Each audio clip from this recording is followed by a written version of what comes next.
Enfin, du gaz butane produit au Gabon. Ce geste symbolique du chef de l'État marque l'inauguration officielle de l'usine de gaz et pétrole liquéfié de Batanga à Port-Gentil dans le Gué-Maritime. Accueilli par des salves d'acclamation à son arrivée, le chef de l'État est reçu par le Gotha politico-administratif, dont naturellement le Premier ministre, chef du gouvernement, les membres du gouvernement et des autorités locales. Cette œuvre, après le pétrole, permettra, nous n'en doutons point, le développement économique et social de notre contrée, mais aussi de notre pays.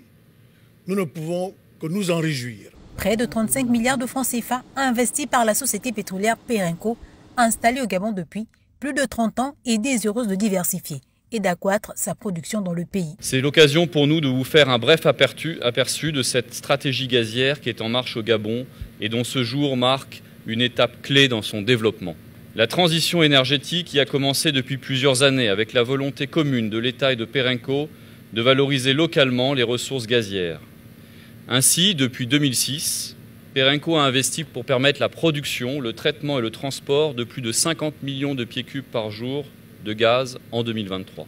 Dans ce domaine, pour aller plus loin, le projet à venir de la centrale électrique à gaz de Mayumba permettra de générer dans une première phase 20 MW et jusqu'à 100 MW pour le réseau interconnecté Sud dans un second temps, pour alimenter ainsi 90 000 foyers et industriels dans la zone.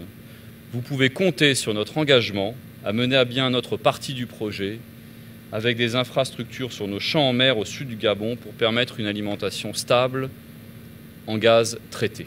Une usine dont l'activité devrait produire 15 000 tonnes par an de gaz et pétrole liquéfié, soit environ 35% de la consommation nationale pour mieux satisfaire les besoins de population et autres, ce qui permettrait de réduire les importations du pays de plus de 50%, grâce notamment à un apport supplémentaire et complémentaire aux 10 000 tonnes produites actuellement par la Sogara. L'objectif étant de parvenir progressivement à l'autosuffisance en gaz butane au regard des 40 000 tonnes importées par an, voire pourquoi pas l'exportation dans la sous-région. En ayant choisi d'investir plus de 50 millions de dollars dans ce projet novateur et en annonçant la construction de l'usine de gaz naturel liquéfié du Cap Lopez et de la centrale à gaz de 100 mégas à Mayumba, vous envoyez un message fort à l'endroit des investisseurs non seulement nationaux et étrangers, en indiquant que notre pays demeure une terre d'opportunités et d'affaires, grâce à un potentiel en ressources énergétiques avérées et à une attractivité socio-économique bien établie. Le secteur des hydrocarbures demeure un pan vital pour le développement de notre pays et la réalisation de la justice sociale au bénéfice de l'ensemble des populations. Ce qui devrait donc normalement se traduire par une baisse relativement importante du coût du gaz domestique au niveau des populations.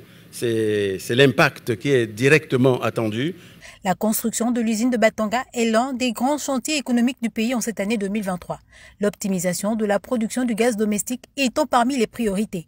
Dans ce cadre, la stratégie gazière mise en place par les autorités gabonaises et l'entreprise Perenco ambitionne également de manière corollaire la création d'emplois avec 750 emplois directs et 3 000 indirects pour la jeunesse du pays.